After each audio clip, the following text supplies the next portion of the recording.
The grinding shriek of hydraulic winch gears is a hell of a thing to wake up to on a Tuesday.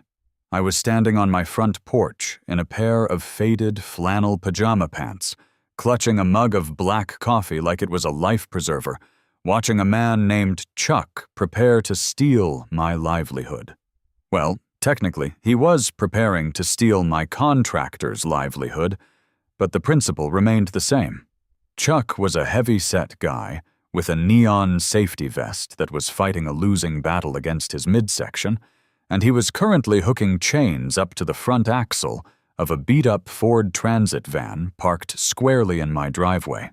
And standing right behind him, radiating the kind of smug, bureaucratic energy that could wilt a houseplant from 10 paces, was Brenda. Brenda was the president of the Desert Bloom Homeowners Association. She had the classic Scottsdale uniform, expensive athleisure wear that had never seen the inside of a gym, oversized mirrored sunglasses that hid her eyes completely, and a haircut that was aggressively shorter on one side than the other. She was clutching a clipboard to her chest like a shield. "You can't just tow a van out of my private driveway, Brenda," I said, trying to keep my voice level. The coffee hadn't kicked in yet, and my sarcasm filters were dangerously low. "He's fixing my HVAC. Do you want me to die of heat stroke in May? Is that good for the neighborhood property values?" "It is a commercial vehicle, Jack," Brenda said, not looking at me. She was busy checking something off on her clipboard with a pink gel pen. Section 4, Paragraph B of the Community Guidelines clearly states that no commercial vehicles, trailers, or heavy machinery may be parked in residential view for a period exceeding 45 minutes. Your repairman has been here for an hour and 12 minutes. "He had to go into the attic!" I yelled, finally stepping off the porch, the desert gravel biting into my bare feet. "He's hunting for a refrigerant leak. What is he supposed to do? Parallel park a half-mile away at the strip mall and carry a 100-pound compressor on his back?" "The rules are the rules," she said smoothly, finally turning those mirrored aviators toward me. "We live in a community of standards. If we let one commercial van sit around like an eyesore, what's next? Rusted-out cars on cinder blocks? Roaming packs of feral dogs? We have to nip this in the bud." She turned to the tow truck driver. "Go ahead and hoist it, Charles." "Hold on, hold on, hold on!" a voice shouted from the front door. Tony, my HVAC guy, practically tumbled out of the house, covered in fiberglass insulation and sweat. He took one look at the tow truck and threw his hands in the air. "Hey, what the hell are you doing to my rig?" "Sir, you are in violation of HOA ordinance," Brenda started. "I'm in violation of a heat stroke," Tony barked, marching down the driveway. He looked at Chuck, the tow guy. "You lift that axle, and I'm snapping a picture of your license plate and calling the cops for grand theft auto. Unhook it, now." Chuck looked at Tony, a guy who wrestled steel pipes for a living, and then looked at Brenda, a woman who wielded a gel pen. Chuck sighed, hit a lever on his truck, and the hydraulics hissed as the chains went slack. "Look, lady, I ain't getting into a fistfight over a parking violation. Call me when the cops are here." He hopped into his cab and rumbled away, leaving a cloud of exhaust in the pristine morning air. Brenda's mouth tightened into a thin, furious line. She looked at Tony, looked at me, and then ripped a piece of paper off her clipboard. She marched over to my mailbox and shoved it inside with aggressive force. "You're receiving a citation, Jack," she hissed. "And since this is your third commercial infraction this month, it's a Tier 3 violation." "Third infraction?" I asked, completely baffled. "What are you even talking about? I haven't had anyone out here since the plumber in February." "You received 3 separate Amazon deliveries on Thursday," she said, her voice dropping into a register of supreme condescension. "And yesterday, I saw you carrying a company-issued Dell laptop into your residence. You are clearly running a logistics and corporate hub out of a single-family home. That is operating a commercial enterprise in a residential zone. The fine is $500. You have 14 days to pay or a lien goes on the house. Have a blessed day."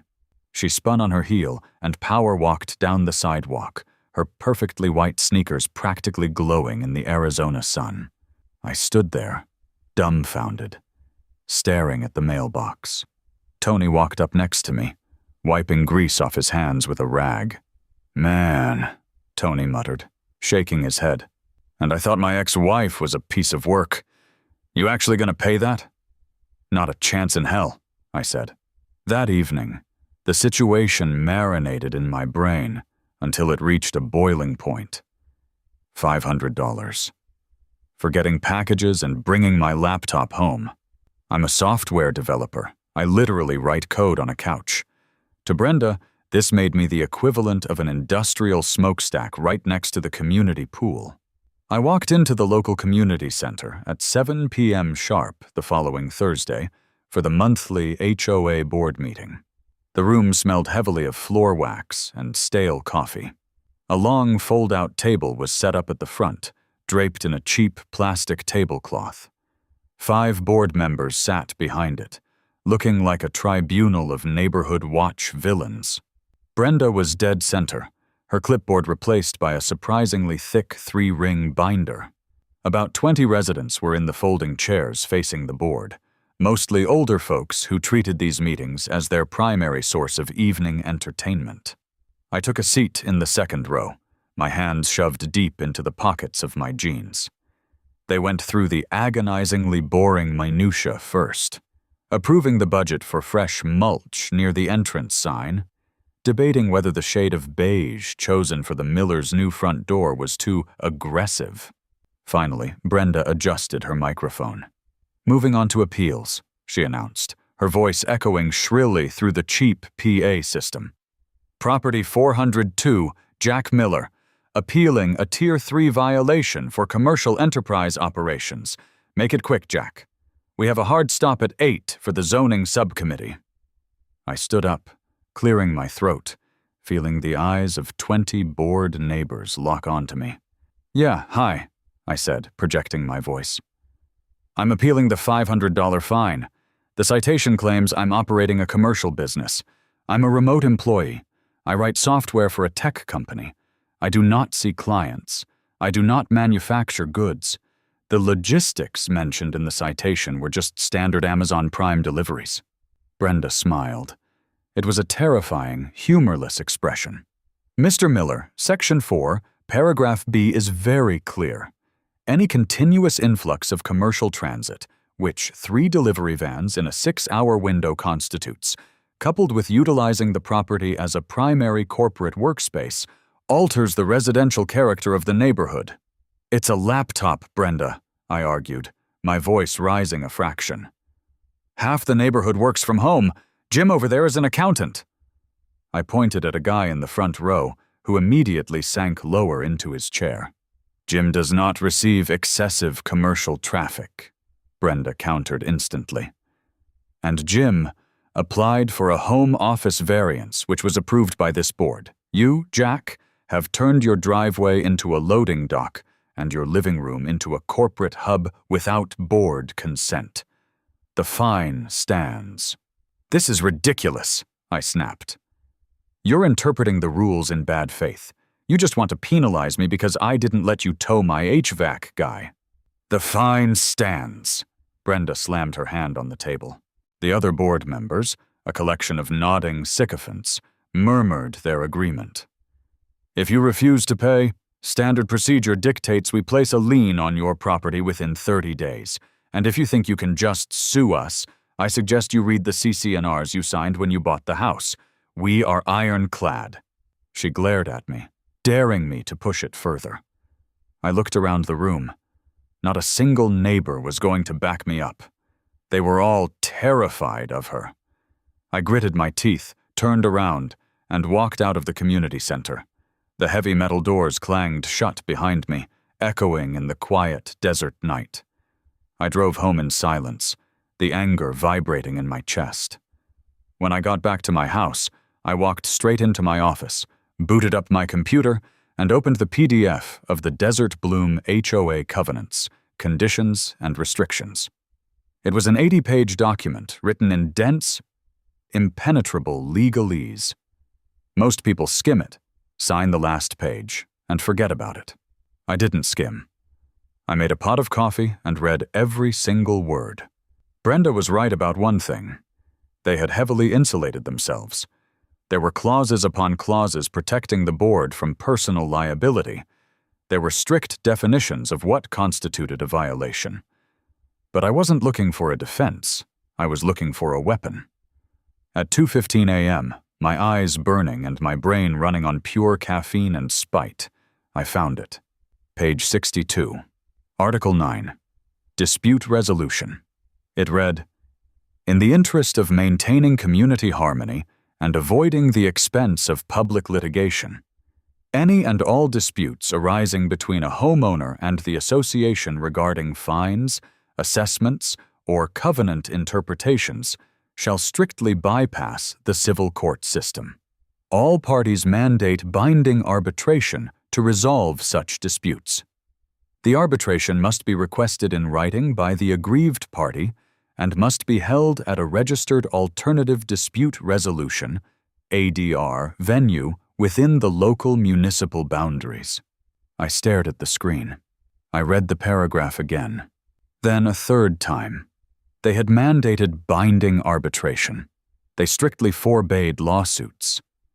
They thought they were being smart, keeping everything out of the messy public court system where a judge might actually look at their ridiculous fines and laugh them out of the room.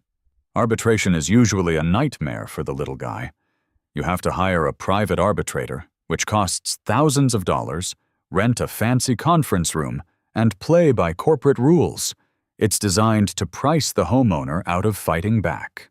But there was a flaw. A massive, glaring, arrogant flaw in their boilerplate legal text. Must be held at a registered alternative dispute resolution (ADR) venue within the local municipal boundaries. They didn't specify which venue. They didn't specify that the HOA gets to choose the venue. They just said it had to be a registered ADR venue in Scottsdale. My brain started connecting dots at a terrifying speed. I pulled up a new tab and navigated to the Arizona Corporation Commission website. I searched for the requirements to register a business as an alternative dispute resolution venue. It turned out the state of Arizona didn't have a highly regulated magical threshold for what constitutes an ADR venue. You basically just had to register a business entity, state your purpose as mediation and arbitration services, and have a physical address. I looked at the clock. It was 2:45 a.m. I clicked Form a New LLC. Business name, Scottsdale Alternative Dispute Resolution Services, LLC. Business purpose, to provide binding arbitration, mediation, and private legal dispute resolution services. Physical address. I typed in my own home address. The filing fee was exactly $45.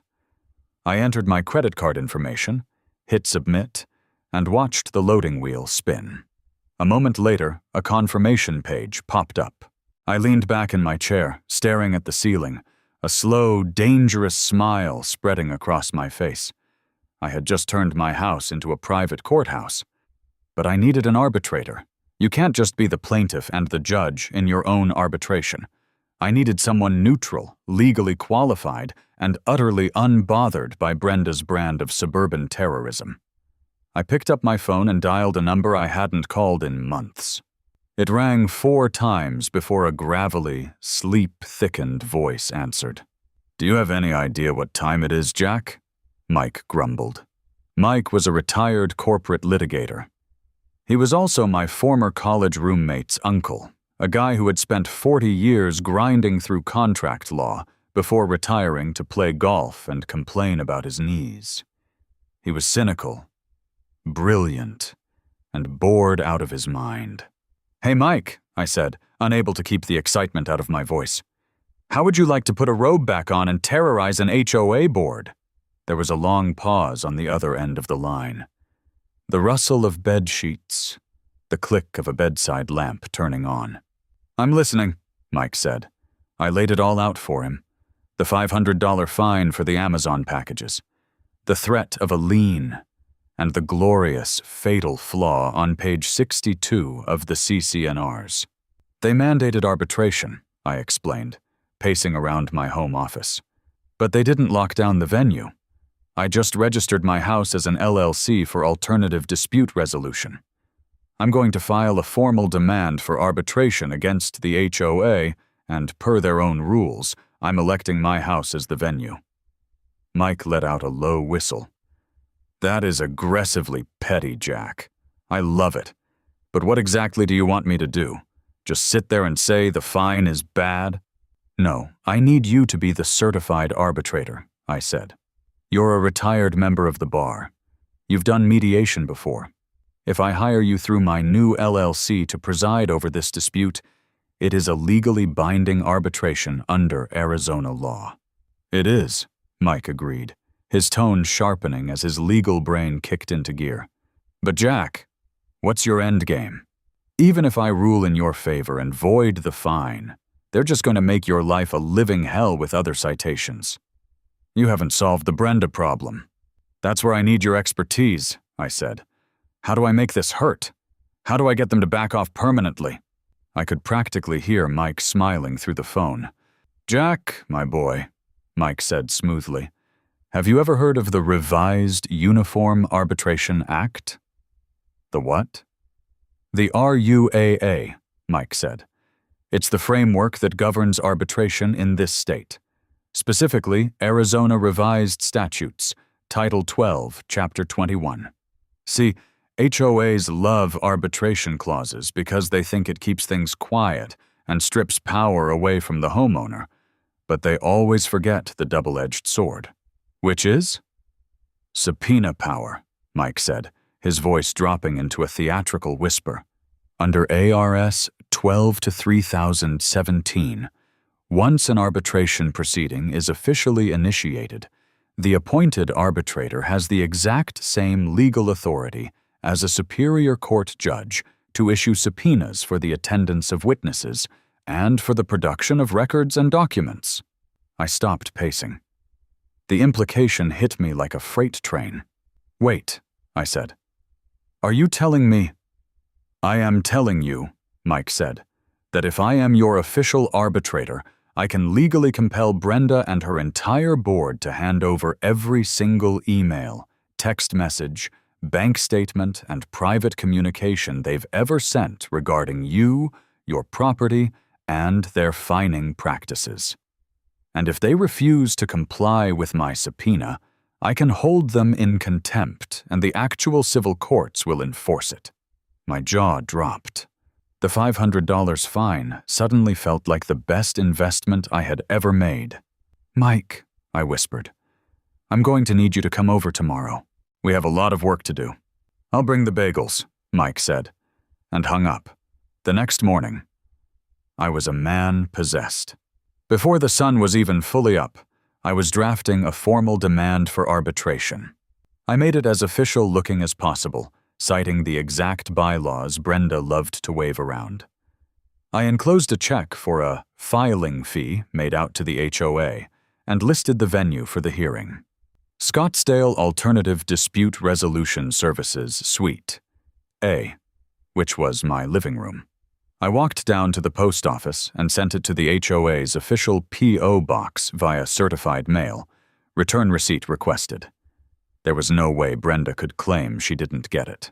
When I got back to the house, Mike's vintage Mercedes was parked in the driveway. He was sitting on my front porch, eating a bagel and surveying my property with a critical eye. He was wearing khaki shorts and a polo shirt, looking every bit the retired lawyer ready for a day of making people miserable. The driveway's a bit steep for a courthouse, Mike noted as I walked up. We'll manage, I said, unlocking the front door. Come on in. Let's look at the venue. We stood in my open-concept living room. It was a standard suburban layout. A big sectional sofa, a coffee table, a large flat-screen TV mounted on the wall, and a kitchen island separating the space. This won't do, Mike said immediately, shaking his head. What do you mean? I asked. I've got chairs. We can use the dining table. Jack, you aren't thinking big enough, Mike said, walking to the center of the room and gesturing wildly. This is about psychological warfare. You can't just have them sit on your couch. They'll feel like they're in your house. We need them to feel like they are in a courtroom. We need a bench. We need a witness stand. We need a gallery rail. I stared at him. Are you insane? You want me to remodel my living room? Not remodel, Mike corrected. Repurpose. You registered this place as a commercial ADR venue. It needs to look the part. If Brenda walks in here and sees a TV and a PlayStation, she's going to immediately file for an injunction claiming the venue is illegitimate. If she walks in here and sees a raised mahogany dais and a stern-looking man in a black robe looking down at her, her lawyer is going to tell her to sit down and shut up. I looked around the living room, imagining a judge's bench where my entertainment center was. The sheer absurdity of it was intoxicating. I know a guy, I said slowly. 30 minutes later, Tony the HVAC guy was standing in my living room, flanked by two of his buddies who looked like they framed houses for fun on the weekends. Tony was looking at the rough sketch Mike had drawn on a napkin. So, let me get this straight, Tony said, scratching his beard. You want me to build a raised wooden platform, roughly 6 feet wide, with a privacy panel right here in the middle of your carpet? Yes, I said. And a smaller boxed-in seat next to it, like a witness stand. Exactly. And you need it done by next weekend. Can you do it? I asked. Tony looked at his buddies. They looked at the empty space in the living room, then back at me. A slow, wicked grin spread across Tony's face. He hadn't forgotten the tow truck incident either. Jack, Tony said, pulling a tape measure off his belt. We are going to build you the finest damn courthouse this side of the Mississippi. We're going to use real oak veneer. It's going to smell like justice and sawdust. The next week was a blur of chaotic construction and escalating warfare. Tony and his crew practically lived at my house. Saws were whining, nail guns were firing, and the smell of wood stain permeated every room. They built a magnificent, sweeping judge's bench that commanded the room. They built a sturdy little witness stand. They even installed a wooden railing to separate the gallery, 2 rows of folding chairs I bought online, from the court. Naturally, Brenda did not take this lying down. By day 3 of the construction, the noise was echoing down the street. I was sitting at my kitchen island trying to write code over the sound of a circular saw when my phone buzzed. It was an email from the HOA. Subject: Immediate cease and desist. Unauthorized modifications. I opened it. It was a tirade from Brenda. She claimed the noise was a public nuisance. She claimed I was doing unpermitted structural renovations. She levied a $250 fine for the noise and a $500 fine for failing to submit an architectural review form for the interior changes. I immediately forwarded the email to Mike. He called me 10 seconds later. Add it to the damages, Mike said cheerfully over the phone. Under the arbitration rules, any retaliatory actions taken by the defending party after a demand for arbitration has been filed can be considered punitive damages. She's just digging her own grave. Let her fine you. Encourage it, even. You want me to encourage her? I asked. Leave your front blinds open, Mike advised. Let her see the woodwork. I did exactly that. That afternoon, I saw Brenda slowing down in her white Lexus SUV as she drove past my house. She stopped completely in front of my driveway, rolling down the window, her mouth hanging open in shock as she stared through my large front window at the massive polished oak judge's bench dominating my living room. I stood in the window, held up my coffee mug in a polite toast, and smiled. She peeled out so fast she left rubber on the asphalt. The certified mail receipt came back the next day, signed by Brenda. She had been officially served with the demand for arbitration. 2 days after that, I got a very different kind of letter in the mail. It wasn't from the HOA directly.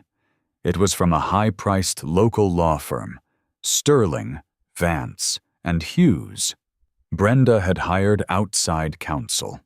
I sat at my newly constructed plaintiff's table, a sturdy oak desk Tony had found at a thrift store and polished up, and read the lawyer's letter with Mike on speakerphone.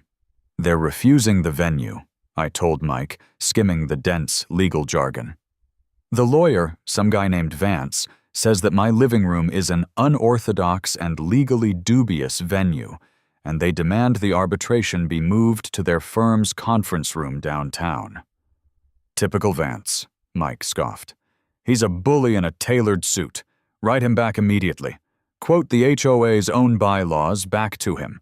The rules specifically state the venue must be a registered ADR venue within municipal boundaries. Ask him if his conference room is registered as a separate business entity with the state of Arizona for alternative dispute resolution." "Is it?" I asked. "Of course not," Mike said. "Law firms don't register their conference rooms as separate ADR LLCs. It's too much paperwork for a tax nightmare.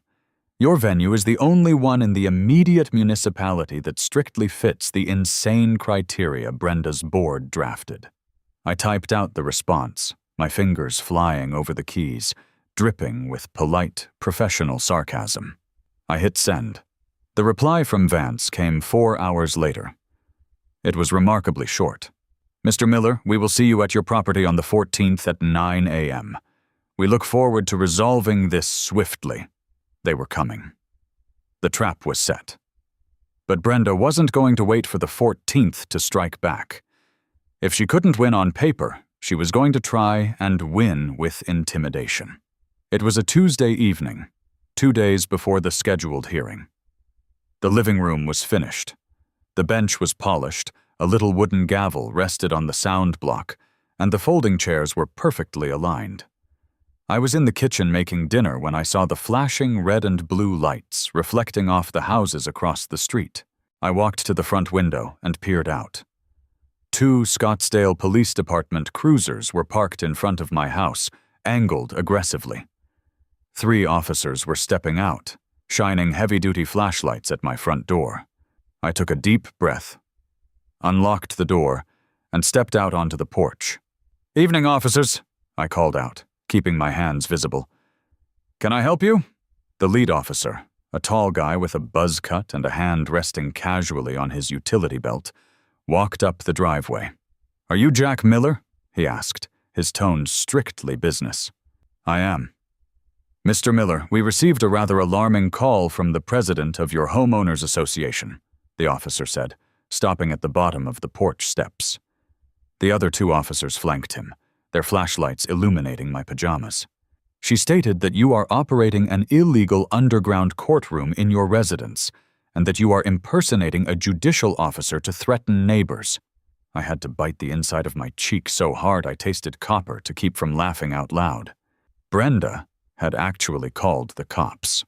"Officers," I said, projecting calm reasonableness, "I am not impersonating a judge, and I am not threatening anyone. I am involved in a civil dispute with the HOA, and per the HOA's own mandated rules, we are engaging in binding arbitration. The hearing is scheduled for Thursday." The officer looked skeptical.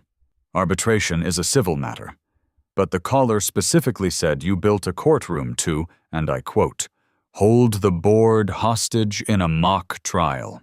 Would you like to come inside and see for yourselves?" I offered, stepping back and gesturing to the open door. The officers exchanged glances, then nodded. They followed me into the house. When they stepped into the living room, they stopped dead in their tracks. The lead officer shined his flashlight over the gleaming oak judge's bench, the witness stand, and the gallery railing. "Well," the officer said, his voice dropping its authoritative edge, replaced by pure bewilderment. That is some serious craftsmanship." "Oak veneer," I said proudly. "Done by a local guy. Look, officers, here is my paperwork." I walked over to my desk and handed them a neat folder. Inside was the Arizona Corporation Commission printout, proving my house was a registered ADR venue, the HOA bylaws mandating the process, and Mike's active bar credentials. The lead officer read through the papers slowly. I could see the exact moment he realized what was happening. His shoulders dropped, and a massive, exasperated sigh escaped him. He looked at his partner. "It's a civil dispute over HOA fines," the officer muttered to his partner. "The guy literally registered his living room as a venue just to stick it to the board." The younger officer, who had been admiring the joinery on the witness stand, suddenly let out a sharp bark of laughter. He quickly covered his mouth, but his eyes were dancing with amusement. "I live in a neighborhood with an HOA," the younger cop said, leaning toward me. "They fined me $50 because my garbage cans were out 2 hours past the deadline. On a day I pulled a double shift." "It's a plague," I agreed solemnly. The lead officer handed the paperwork back to me. "Mr. Miller, you are well within your rights. This is a civil matter. We have no jurisdiction here. We will inform the caller that no criminal statutes are being violated, and that she is misusing police resources by calling 911 for an arbitration venue." "I appreciate that, officer," I said. As they walked back to the door, the younger officer paused. "Hey, good luck on Thursday." "Give 'em hell." With the police neutralized and Brenda's intimidation tactic blown out of the water, it was time to deploy the nuclear option. The next morning, Mike arrived carrying a stack of thick, legal-sized envelopes. He was wearing his black judicial robe, a holdover from a Halloween costume party years ago, but it looked authentic enough. "Are those the subpoenas?" I asked, my heart doing a little nervous flutter. "Signed, sealed, and carrying the full weight of the revised Uniform Arbitration Act," Mike said, slapping the stack onto the kitchen island. "These demand the immediate production of all emails, text messages, Slack channels, and private server communications between Brenda and the HOA board members for the last 12 months regarding Property 402. That's you. Furthermore, it commands their physical presence to testify under oath at the hearing tomorrow." "How are we delivering them?" I asked. "Normally, you'd just mail them to their lawyer," Mike said, a wicked glint in his eye. "But given the police stunt she pulled last night, I think a more personal touch is warranted. I hired a private process server, a guy named Gary. Gary is very good at finding people when they don't want to be found." At exactly 11:30 a.m., Brenda and 3 of her board members were enjoying mimosas and eggs Benedict on the patio of the Scottsdale Country Club. We knew this because Brenda practically live-tweeted her social calendar on the neighborhood Facebook group to show off. According to Gary's later report, he walked right past the maitre d', wearing a crumpled suit and carrying a manila envelope. He marched straight up to Brenda's table, right as she was taking a sip of her mimosa. "Brenda Higgins?" Gary asked loudly, drawing the attention of the surrounding tables. Brenda lowered her glass, looking annoyed. "Yes? Who are you?" Gary slapped the heavy stack of subpoenas right into the center of the table, knocking over a small vase of fake flowers. "You've been served," Gary announced, his voice carrying over the gentle clinking of silverware. "By order of the arbitrator under ARS 12-3017. Document production is required by 9 a.m. tomorrow." He turned and walked away, leaving Brenda staring at the legal documents in absolute horror, the mimosa effectively poisoned by the cold reality of judicial power. The trap had officially snapped shut. They couldn't run, they couldn't hide, and they couldn't call the cops. They had to come to my living room, and they had to bring the evidence that would destroy them. Thursday morning arrived with the kind of heavy, suffocating tension you usually only find in a dentist's waiting room or, I guess, right before a bomb goes off. I was standing in my kitchen, pouring my 3rd cup of black coffee, literally vibrating with a mixture of caffeine and adrenaline. Mike was already in the living room, fully draped in his black judicial robe, sitting behind the massive oak bench Tony had built. He was polishing his reading glasses with a microfiber cloth, looking entirely too serene for a man who was about to drop a legal anvil on a suburban dictatorship. Honestly, the living room looked incredible. Tony and his guys had gone above and beyond. The mahogany stain caught the morning light filtering through the blinds, giving the whole space this rich, intimidating glow. I had even moved my potted ficus tree to the corner behind the bench to give it that authentic, municipal building vibe. I mean, if you ignored the kitchen island 10 feet away and the faint smell of bacon grease from my breakfast, it was a perfectly legitimate courtroom. At exactly 8:55, a sleek black Mercedes sedan pulled up to the curb outside, followed closely by Brenda's white Lexus SUV. I peeked through the blinds. "They're here," I called out to Mike, my voice cracking just a tiny bit. "Vance is driving the Merc." Mike didn't even look up from his papers. "Take your place at the plaintiff's table, Jack. And remember, you address me as Mr. Arbitrator, or Your Honor. We maintain absolute decorum. If they sense even a drop of amateur hour, Vance will pounce on it." I nodded, took a deep breath, and sat down at the thrift store desk I was using as my counsel table. I arranged my notepad, 2 pens, and a very thick, very heavy manila envelope containing the printed emails Vance's paralegal had frantically emailed over at midnight the night before, under the threat of contempt. The doorbell rang. It didn't just ring. It was pushed continuously for about 3 seconds. A very aggressive ring. "Enter!"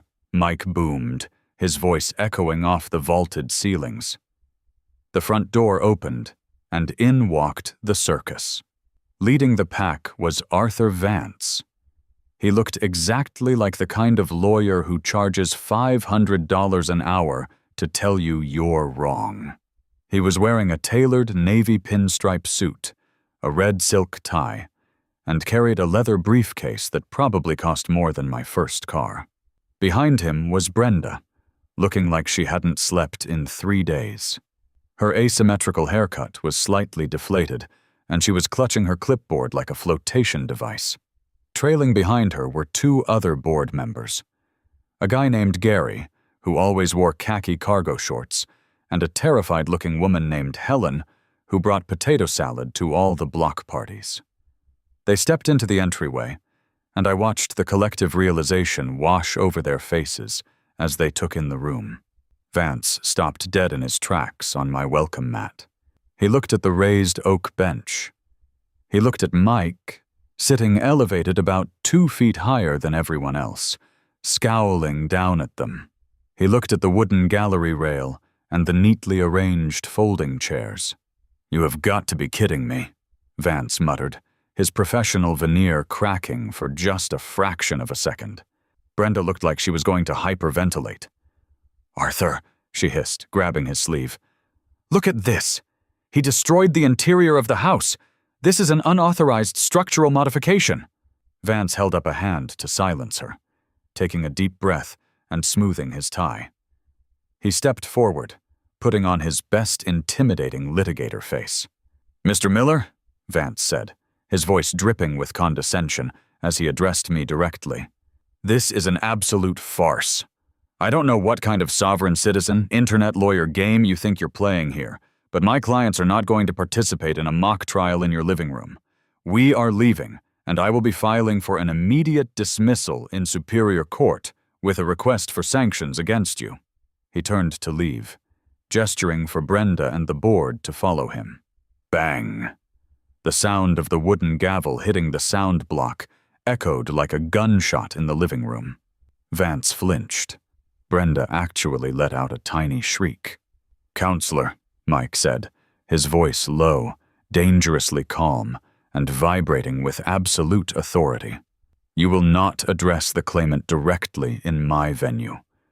You will address the bench.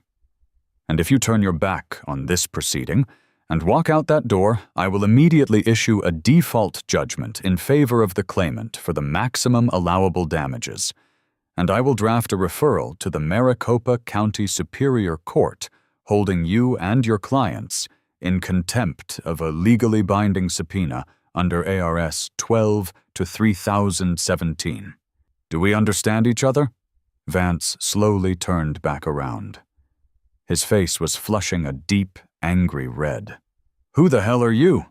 I am Michael J. Sterling, Arizona Bar, number 44,892, retired, Mike said smoothly. And I am the certified arbitrator presiding over this dispute, duly appointed by the claimant in accordance with Article 9 of the Desert Bloom Homeowners Association Covenants, Conditions, and Restrictions, a document, I believe, your firm helped draft. Now, are you going to take your seat at the defense table, or are we concluding this arbitration right now? Vance stared at Mike. He stared at the bar number. You could practically see the gears turning in his head as he calculated the risk. He knew the HOA bylaws mandated this. He knew fighting a contempt charge over a subpoena he ignored would cost his firm thousands in non-billable hours and potentially piss off a real judge. He was trapped, and he knew it. Take a seat, Vance muttered to Brenda and the board members, pointing to the folding chairs behind the wooden rail.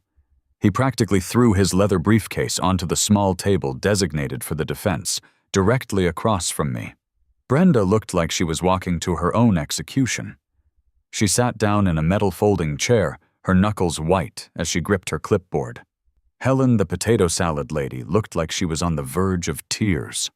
Let the record show, Mike said, pulling a digital voice recorder out of his robe and clicking it on.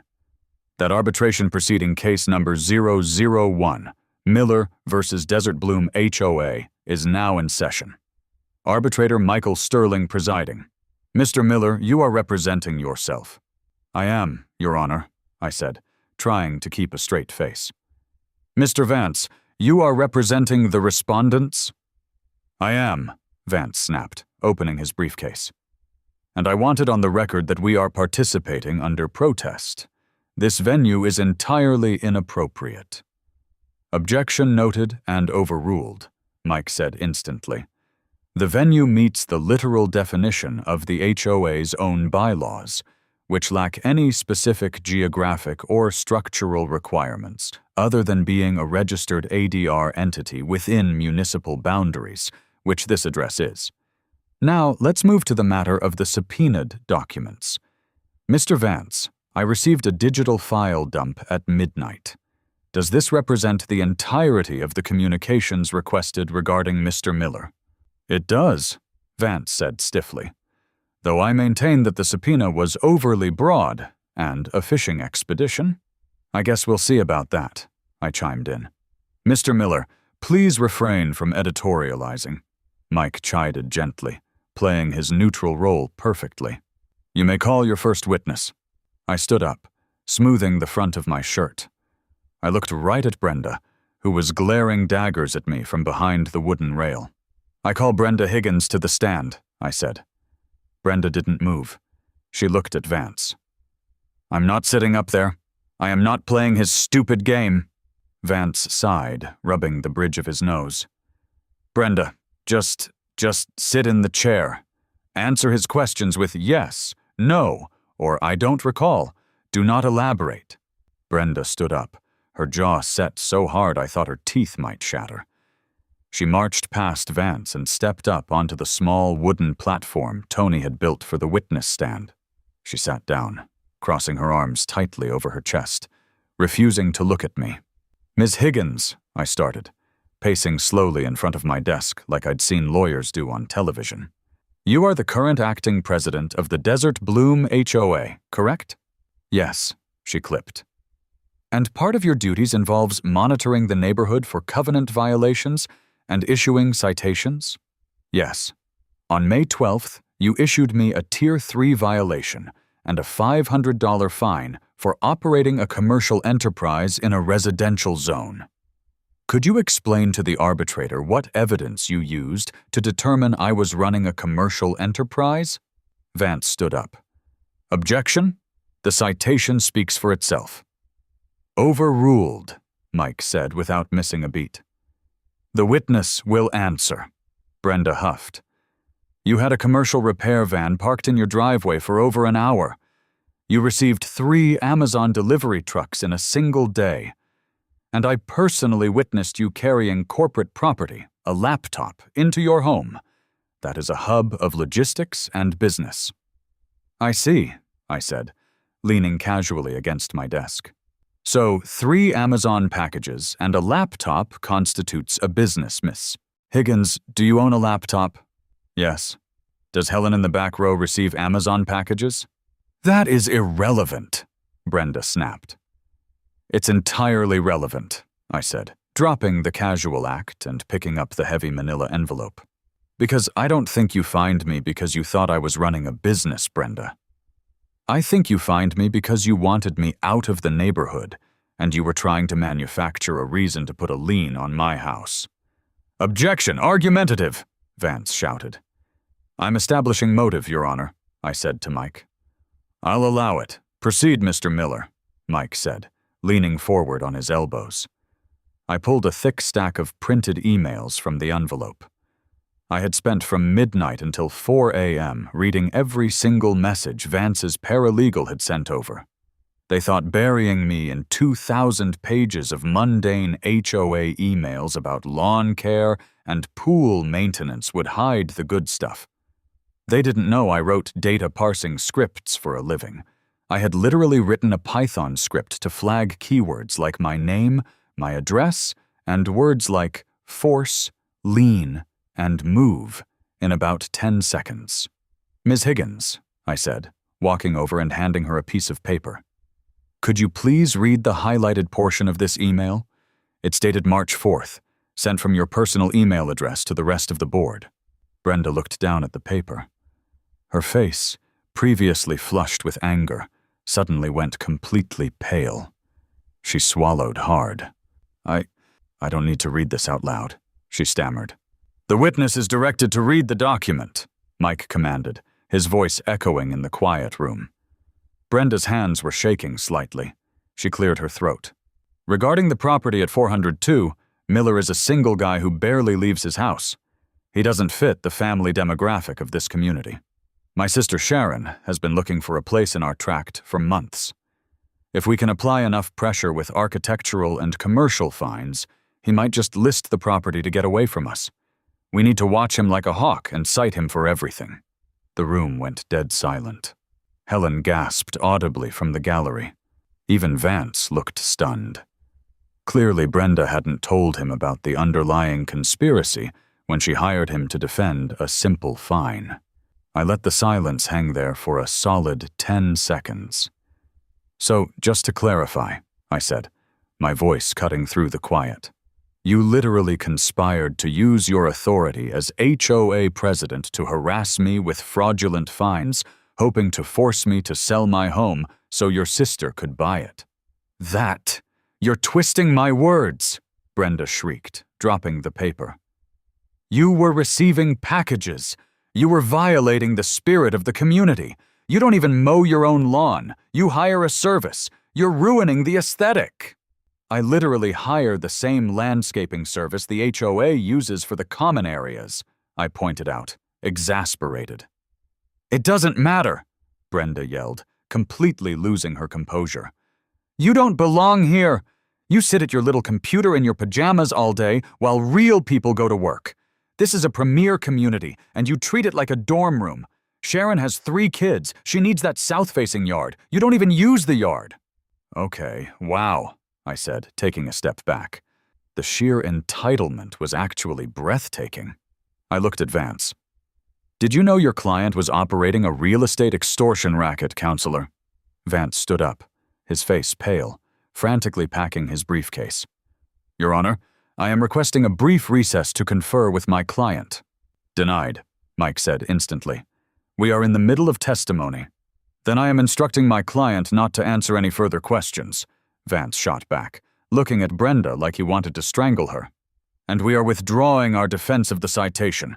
The HOA will rescind the $500 fine. We are done here." "Oh, we are nowhere near done, Arthur," Mike said, leaning back in his leather chair and steepling his fingers. "You don't get to just withdraw when the fraud is exposed on the record.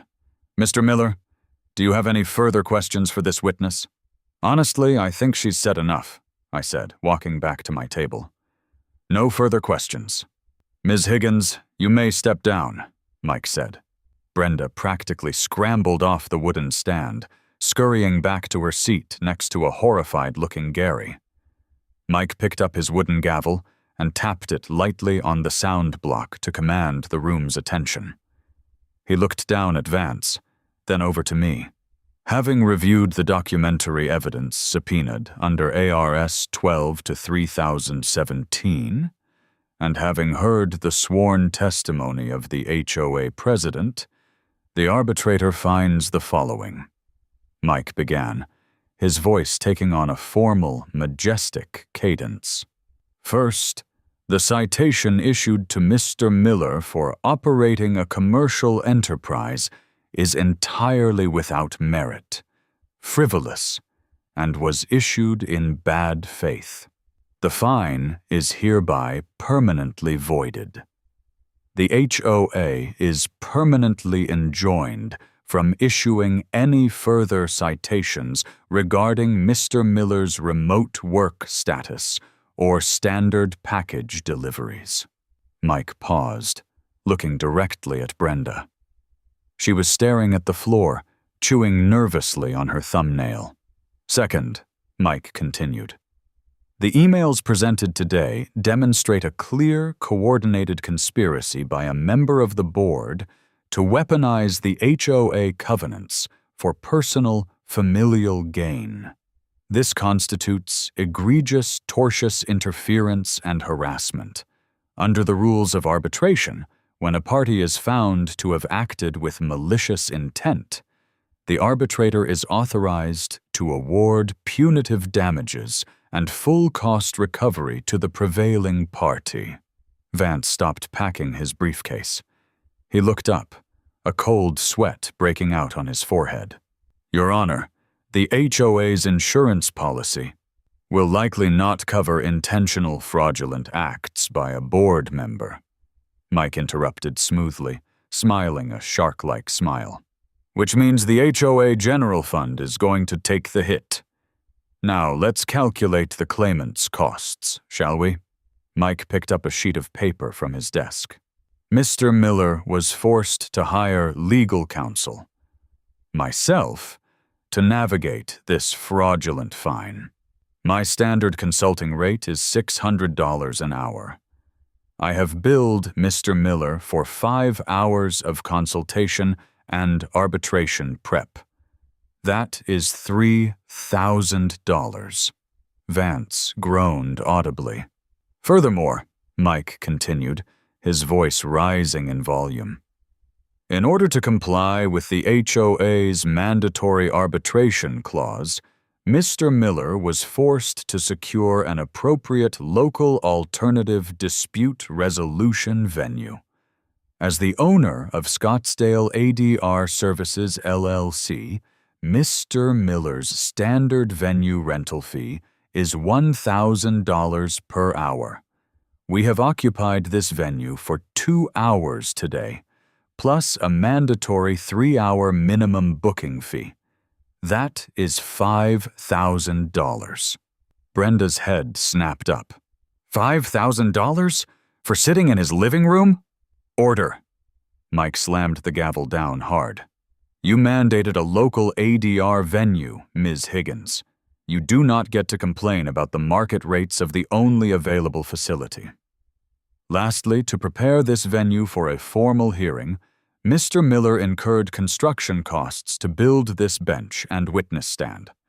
I have the contractor's invoice right here, $4,500. I tried so hard not to smile. Tony had literally charged me cost for the wood and a case of beer, but he had written up an official invoice for $4,500 just in case we needed it for damages. Tony was a visionary.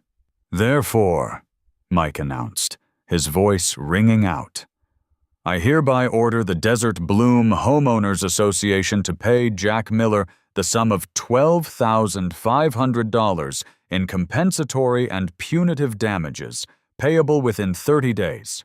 Failure to pay will result in this judgment being entered in Superior Court, at which point Mr. Miller may begin placing liens on the HOA's common areas. Like the community pool. Or the entrance gates. Mike looked at Vance. Are we clear, counselor? Vance zipped his briefcase shut. He looked at Brenda, his expression filled with absolute disgust. We're clear, Your Honor. He turned to Brenda. My firm is dropping you as a client effective immediately. Do not call my office. Vance walked out of my house without looking back, the heavy front door slamming shut behind him. The silence that followed was heavy and absolute. Brenda, Gary, and Helen sat in the folding chairs, the reality of a $12,500 judgment crashing down on them. That was going to require a special assessment on the entire neighborhood. When the neighbors found out it was because Brenda tried to illegally force a resident out to give her sister a house, there would be blood in the cul-de-sac. You're going to bankrupt the association, Brenda whispered, her voice trembling. No, I said, leaning over my desk. I'm going to make sure the association cleans house. Because if you are still on this board by sunset tomorrow, Brenda, I'm going to print these emails and tape a copy to every single mailbox in this neighborhood. I will let everyone know exactly why their dues are going up. Gary, the guy in the cargo shorts, stood up immediately. He pointed a shaking finger at Brenda. I'm calling an emergency meeting tonight.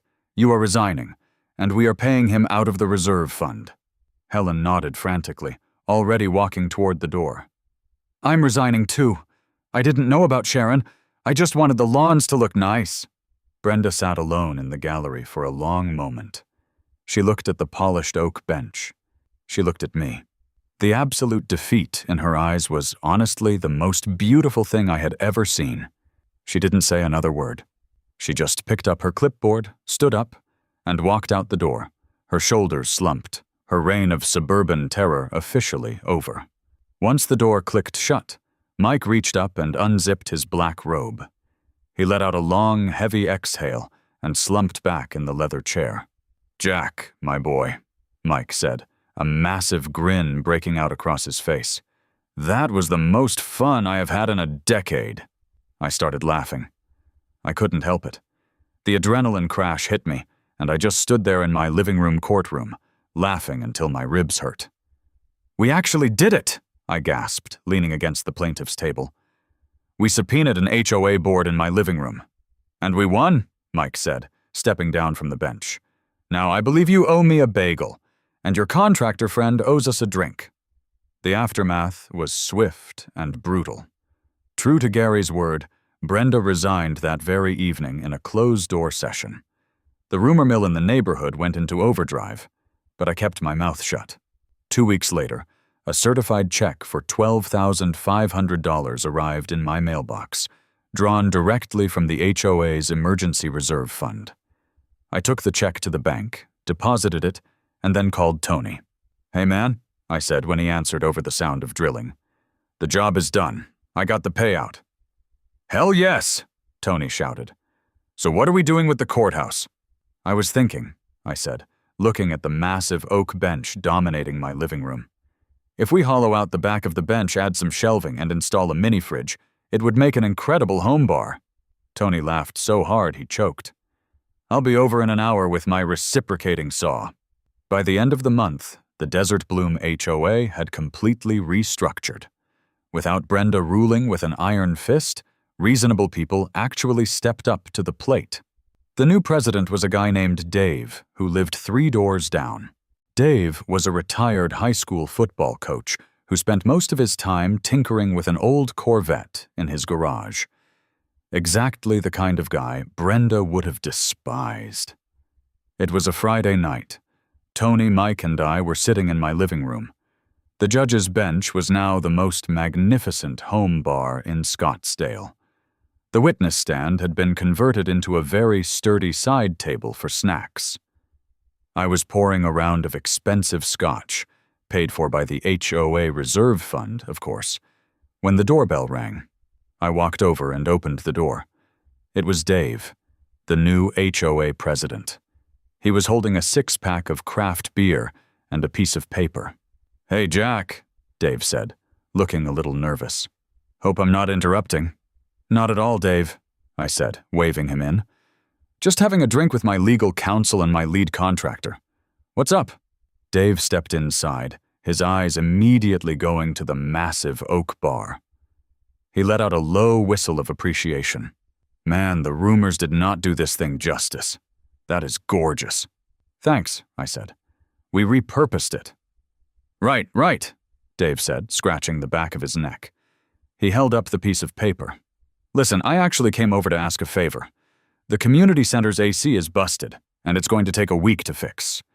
We have our quarterly budget meeting on Tuesday, and it's going to be 110 degrees out. Someone mentioned you had a registered venue? I looked at Mike. Mike looked at Tony. I took the piece of paper from Dave. It was an official venue rental request form. Well, Dave, I said, leaning against the doorframe, trying to keep my voice completely serious. As you know, this is a highly specialized alternative dispute resolution facility. But for a neighborhood meeting, I guess I could rent it out, but it'll cost you. Dave grimaced. How much? I grinned, taking the 6-pack of beer from his hands. First round is on you, and nobody touches the gavel but me.